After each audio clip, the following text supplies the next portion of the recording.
మా హౌస్ ఓనర్‌కి అప్పుడప్పుడు డిజైనింగ్ ప్రాజెక్ట్‌లు చేసి పెడుతుంటాను గుర్తుందా? సో, చాలా రోజుల తర్వాత ఫైనల్లీ మళ్ళీ అయితే మనల్ని అప్రోచ్ అయిందనమాట. మళ్ళీ కొంచెం డిజైనింగ్ వర్క్స్, పోస్టర్‌లు అవి ఇవి కావాలని అప్రోచ్ అయింది. ఇప్పుడు ఆమెకు కావాల్సింది చేసి పెడితే ఎంత డబ్బులు ఇస్తదో కూడా చెప్తాను. ఇప్పుడే కాదు లాస్ట్‌లో. బట్ ఇంతవరకు ఆమె బిజినెస్ ఏంటో మీకు చెప్పలేదుగా. ఇప్పుడు చెప్తాను చూడు మామ. ఎవ్రీ ఇయర్ ఒక 8 మంత్స్ మంచు పడతది కదా మాకు. ఆ 8 మంత్స్ ఏంటంటే బయట వెళ్ళిపోయిద్దనమాట. బయట దేశాలన్నీ తిరిగేసి మంచిగా ఎంజాయ్ వస్తది. సో, ఇలా ఎవ్రీ ఇయర్ బయటికి పోయిద్ది కాబట్టి ఆల్మోస్ట్ అన్ని దేశాలు బాగా నీట్‌గా తిరిగేసిందనమాట. సో, ఈసారి ఏంటంటే ఈ మొక్కతే పోకుండా ఈమెతో పాటు కొంతమంది ఫ్రెండ్స్‌ని గాని, లేకపోతే ఫ్యామిలీ మెంబర్స్‌ని గాని, లేకపోతే ఏమైనా కొత్త వాళ్ళని గాని తీసుకుపోయి వాళ్ళ దగ్గర డబ్బులు తీసుకొని ఈమె టూర్ ఖర్చులు మొత్తం మేనేజ్ చేద్దామని ప్లాన్‌లో కొత్త బిజినెస్ అయితే స్టార్ట్ చేసిందనమాట. సో, ఈ బిజినెస్ అయితే మనకి కొత్త ఏం కాదు. మన ఇండియాలో మనకి ట్రావెల్ కంపెనీలు, ట్రావెల్ ఏజెన్సీలు ఇవన్నీ ఇలాంటివే. సో, అది ఈమె బిజినెస్ అయితే ఈమెకు అసలు బిజినెస్ చేయాల్సిన అవసరమే లేదు.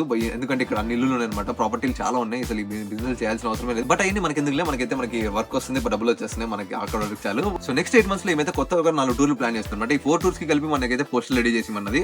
సో, ఆ 4-5 పోస్టులు అయితే మనం వీడియో రెడీ చేయబోతున్నాం. యాక్చువల్లీ ఆల్రెడీ రెడీ చేస్తాను. సో, చూసేయండి ఒకసారి.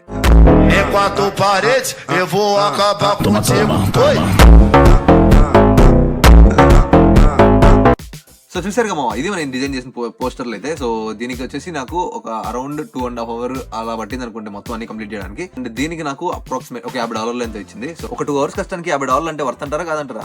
ఏమంటారు? కామెంట్ చేయండి.